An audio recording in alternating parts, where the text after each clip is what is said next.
Hey guys, welcome to eMath. SAT August 2020 is just around the corner. So today, we are still looking at SAT math question. Sometimes, questions in SAT may look very difficult, especially when it involves big numbers. Worse if you see this kind of question in no calculator section. So, wouldn't it be nice if we can make this question into a simpler version and solve it? For example, this question, as you can see, it involves a very big number. If you really want to calculate it one by one, it will take a lot of time and you will not have enough time for other questions. Okay, the question is asking an increase in 1 in which of the following factor would result in the greatest increase in n. Okay, a simpler version to this question is we use small number factor and we apply the same logic when we answer the question. Okay, for example, maybe we try 2 times 3 times 4, which will give us 24. Okay? And obviously, the answer will either be the smallest factor or the greatest factor, which is either 2 or 4. Okay, we'll try one by one.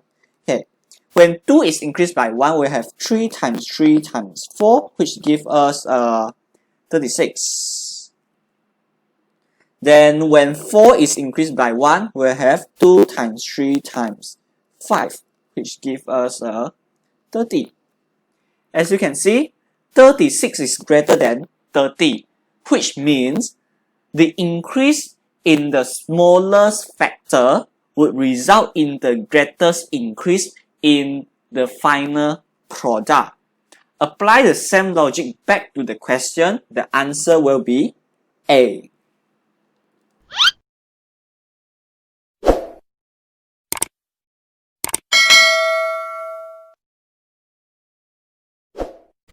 In order to make sense of it, one way that I will explain is to treat them as linear models.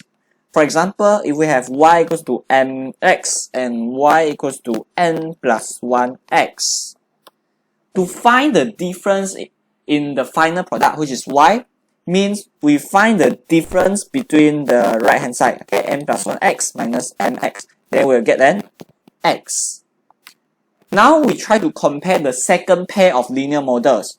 Okay, y equals to mx and y equals to m plus 1x. Same thing, we'll find the difference in right hand side, which is m plus 1x minus nx, and we still get an x. As you can see from here, the initial gradient doesn't matter because you increase the gradient by the same amount. So what only matters is the value of x. Graphically, y equals to m plus 1x will be steeper than y equals to mx. And the difference in y is the difference between this and this, or this and this. Okay, let us call it d1 and d2. And the value here is x1 and x2. As you can see, obviously, d2 is greater than d1, which means the greater the value of x, the greater the increase in y. To the question, our goal is to get the greatest value of x.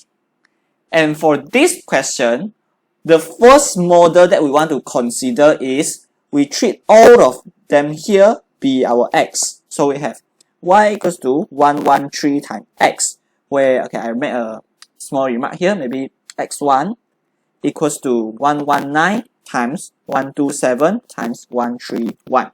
I don't care what's the amount. We just have to know that it's very big. Okay. Then for the second model, we will treat all this part here as x. So we have y equals to 131x, and maybe it is x2. Okay, x2 here will be 113 times 119 times 127. Okay, x1 is greater than x2. So we can conclude that the increase in a smaller factor will result in a greater increase in the final product. And 113 is the answer. Alright, that's all for today. Good luck for the upcoming SAT.